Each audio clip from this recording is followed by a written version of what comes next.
وہ خداوند یسوع المسیح سے یہ کہتے ہیں کہ جب تیری بادشاہی قائم ہوگی تو ایک کو دائیں طرف اور ایک کو بائیں طرف. اور ان کی ماں جو ہے وہ بھی بڑی کمال کی عورت ہے, اس کی بھی یہی سوچ ہے, کیونکہ کھاتے پیتے گھر کے لوگ ہیں, اور اس لیے ان کی سوچ ہی یہی ہے کہ ہم میں سے سب سے پہلے جو ہے وہ خداوند یسوع المسیح کی بادشاہت میں درجہ انہیں ملے گا.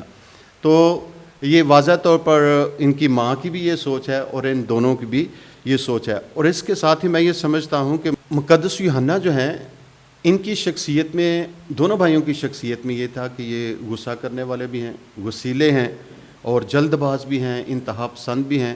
اور اسی وجہ سے خداوند یسوع المسیح نے انہیں ایک نام دیا تھا پسرانے تند, کہ یہ بہت جلدی کرتے ہیں. اور اگر خداوند یسوع المسیح کسی شاگرد پہ سب سے زیادہ اعتماد کر رہے ہیں تو وہ مقدس یوحنا ہے, اور مقدس یوحنا سے بہت زیادہ پیار بھی کرتے ہیں.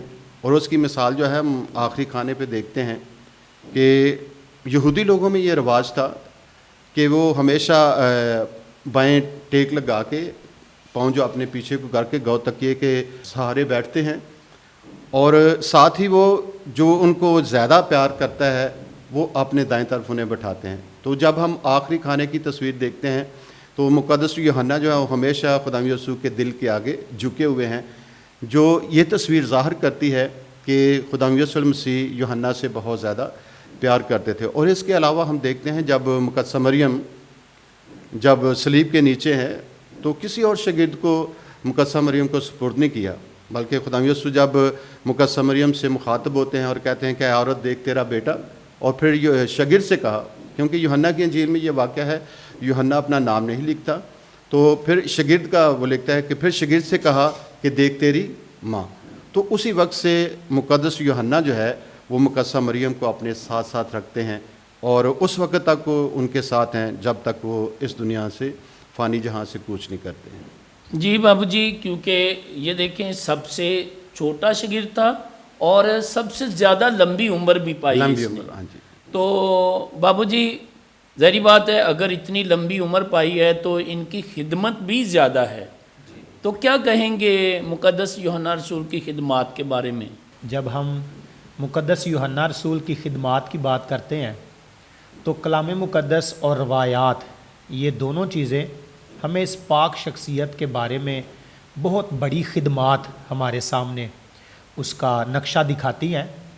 سو میں بات کرنا چاہوں گا مقدس یوحنا جو اپنی شخصیت کے اعتبار سے جلد باز بھی, تند مزاج بھی, اور یسوع مسیح کے پیارے شاگرد بھی ہیں.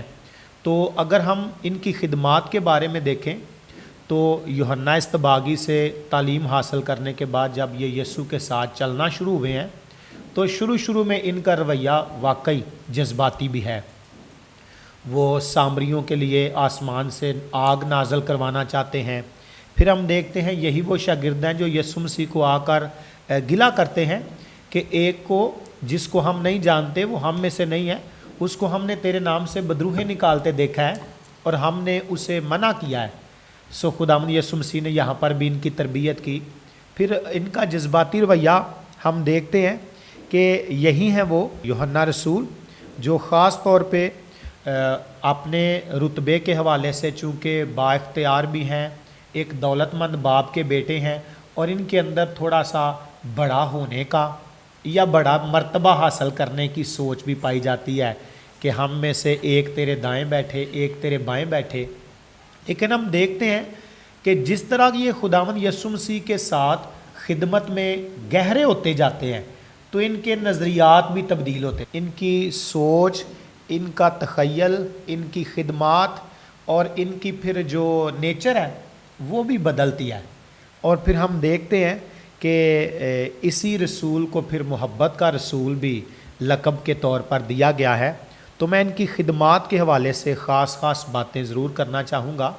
خداوند یسوع مسیح یعقوب رسول, مقدس پطرس کی طرح مقدس یوحنا کو بھی اپنی زندگی کے ہر اہم واقعات میں ساتھ انہوں نے رکھا ہے.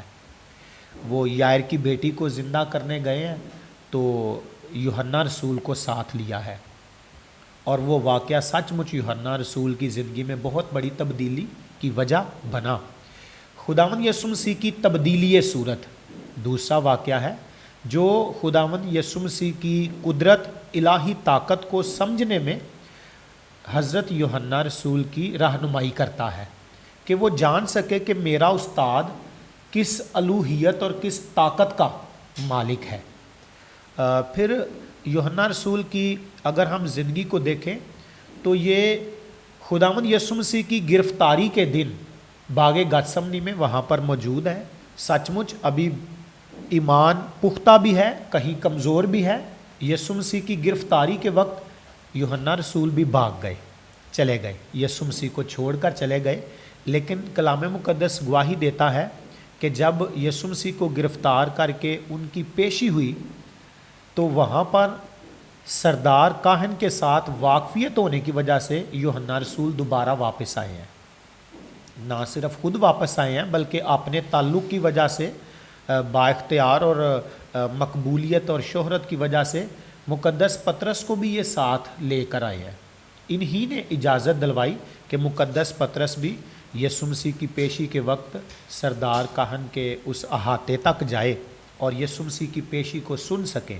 یعنی خوف بھی ہے، گرفتاری کے وقت بھاگ بھی گئے ہیں لیکن پیچھے بھی آئے ہیں، یہاں تک کہ نہ صرف پیشی کے وقت بلکہ مصلوبیت کے وقت صلیب کے نیچے بھی کھڑے رہے ہیں۔ نہ صرف کھڑے رہے ہیں بلکہ خداوند یسوع مسیح نے اپنی والدہ کو، مقدسہ ماں مریم کو، یہی وہ رسول ہے جو بات کرنا چاہوں گا جس پر یسوع مسیح کا اعتبار اور بھروسہ بھی ہمیں نظر آتا ہے کہ وہ اپنی بزرگ ماں کو، جنہیں وہ پیار کرتے ہیں، جن سے انہوں نے بدن اور خون حاصل کیا ہے، وہ اپنی مقدسہ ماں کو اسی شاگرد کے حوالے کرتے ہیں۔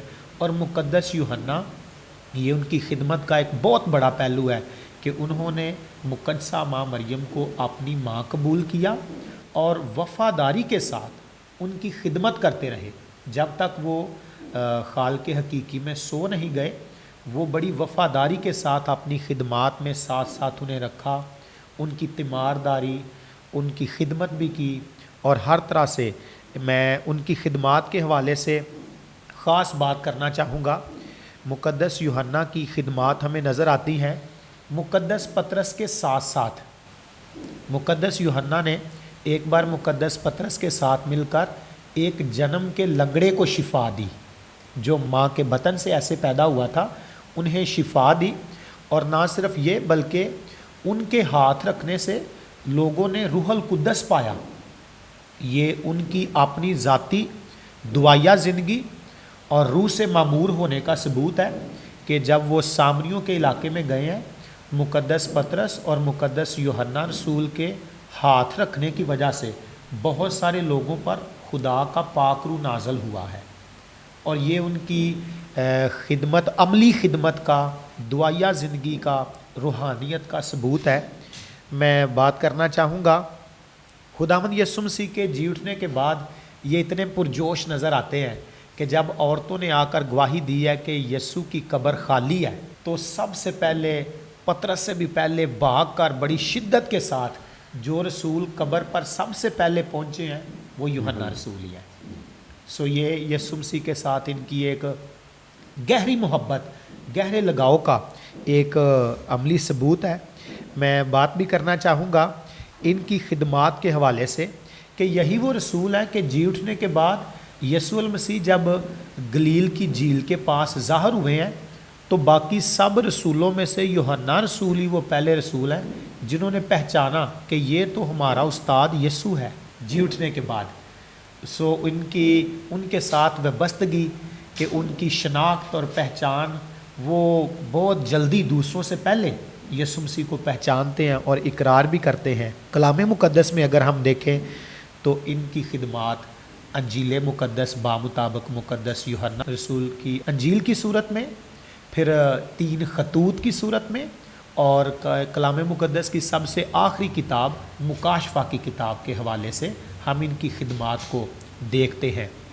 یہاں میں ضرور بات کرنا چاہوں گا یوحنا رسول جو یسوع مسیح کے عزیز، پیارے اور لاڈلے شاگرد ہیں، آج اس کا ایک بہت بڑا ثبوت یہ بھی ہے کہ سچ مچ دنیا میں یوحنا نام کو بھی بہت زیادہ مقبولیت ملی ہے، بہت زیادہ پذیرائی ملی ہے۔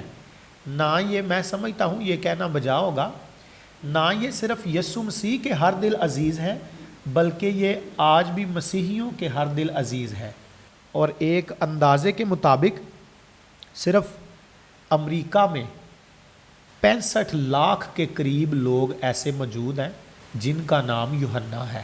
اور اگر ہم دیکھیں، یہ تو صرف امریکہ کی بات ہے، اگر ہم پوری دنیا کے کرسچنز لوگوں میں سے اس تعداد کو دیکھیں تو مسیحت میں ان کا نام، ان کی خدمات، ان کا کردار آج بھی ایک روشن ستارے کی طرح ہے۔ اور جو ہم دیکھ سکتے ہیں کہ یسوع مسیح کے آخری کھانے کے موقع پر بھی ان کے سینے پر جھکے ہوئے ہیں۔ یسوع مسیح کے یہ پیارے شاگرد ہیں، یہ بار بار انجیل مقدس میں کوڈ کرتے ہیں جسے یسوع پیار کرتا تھا، جسے یسوع پیار کرتا تھا۔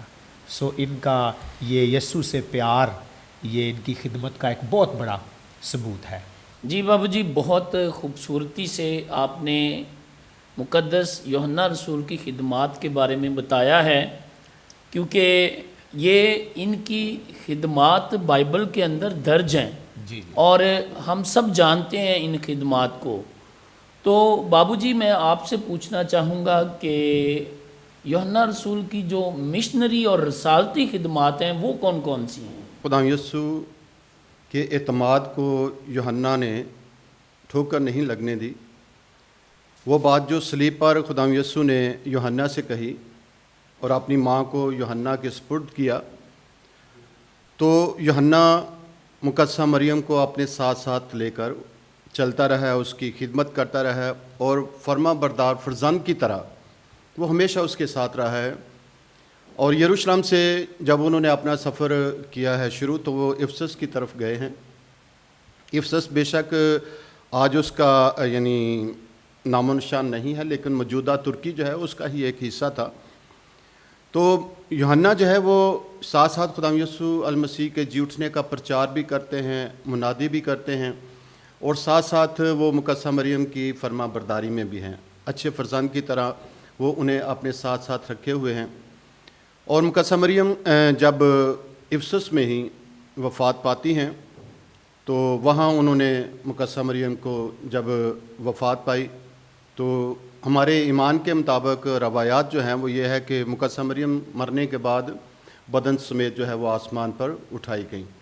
تو ان کی یاد میں افسس میں جو موجودہ یعنی ترکی ہے، وہاں ایک چرچ بھی بنایا گیا ہے جہاں یہ لکھا ہوا ہے کہ مقدسہ مریم یسوع کی ماں، یہ گرجے کا نام ہے، چرچ مقدسہ مریم یسوع کی ماں۔ تو اس طرح سے ہم دیکھتے ہیں کہ مقدسہ مریم کی یادیں جو ہیں وہ ترکی میں موجود ہیں۔ اور جب وہ وہاں سے مقدسہ مریم جب آسمان پر اٹھائی جاتی ہیں، تو پھر وہ اپنا سفر جو ہے افسس سے آگے روم کی طرف کرتے ہیں، اور روم میں جا کر انہوں نے بہت زیادہ منادی کی ہے، خدا یسوع کے جی اٹھنے کا پرچار کیا ہے اور تبلیغ کی ہے، اور لوگوں کو خدا یسوع کے طرف لے کر آئے ہیں۔ لیکن وہاں مخالفت بھی بہت زیادہ ہوئی ہے، اور یہ بتایا جاتا ہے، روایت ہے کہ انہیں تاپتے ہوئے تیل کے کڑاہ میں پھینکا گیا، لیکن تاپتا تیل کا کڑاہ جو ہے وہ بھی ان کا کچھ نہ بگاڑ سکا، بلکہ جب تیل کے کڑاہ میں پھینکا گیا تو یوحنا جو ہے پہلے سے بھی تازہ دم ہو کر باہر نکلے، اور وہ جتنے لوگ وہاں موجود تھے سب حیران تھے کہ یہ کس طرح کا شخص ہے، کس شخص کو ماننے والا ہے، کیونکہ وہ تو سارے بت پرست ہیں اور ان کے دیوتا ہیں، اور وہ یہ سمجھتے ہیں کہ یہ کیسا شخص ہے اور جس شخص کے ماننے والا ہے وہ کتنا بڑا ہے۔ اور اس کے بعد ہم دیکھتے ہیں کہ اس واقعہ کے بعد پھر خدا یسوع کا پرچار انہوں نے شروع کر دیا، اور بعد میں ایک انہیں راہب ملتا ہے، اور اس نے کیا کیا کہ میں زہر ملا کر اسے مارنا چاہا اور اسے دیا کہ تم اسے پیو، لیکن یوحنا جو ہے اس نے کیا کیا کہ اس پیالے پر صلیب کا نشان بنایا۔ تو روایت ہے کہ شیطان جو ہے وہ سانپ کی صورت میں وہ اچھلا اور باہر نکلا، اور یوحنا نے وہ پیالہ بخوشی پی لیا، اور کوئی اس کا یعنی کچھ نہیں ہوا، بگاڑ نہیں سکا کوئی بھی۔ اور ان باتوں کو دیکھ کر وہاں کے لوگ اور وہاں کے حکمران جو ہیں وہ بھی بہت حیران تھے۔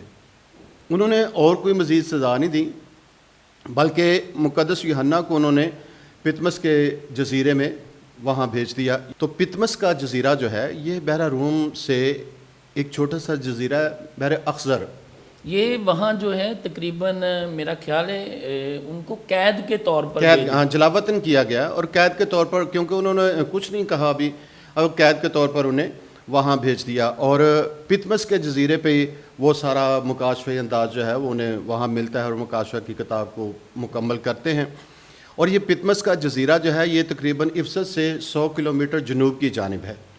تو وہاں سے جب انہوں نے یہ کتاب مکمل کی ہے اور بڑھاپا آ گیا ہے، ضعیف العمری ہے، یہ پھر واپس افسس کی طرف آ گئے ہیں، اور وہاں آ کر انہوں نے اپنی زندگی جو ہے اس کو جاری رکھا ہے۔ اور روایت ہے کہ یہ اتنے بزرگ ہو گئے تھے کہ ان کی قوت گویائی جو ہے یہ بھی بالکل ختم ہو گئی تھی۔ تو اس طرح سے یہ طبعی موت مرے، ان کو یعنی قتل نہیں کیا گیا، شہید نہیں کیا گیا۔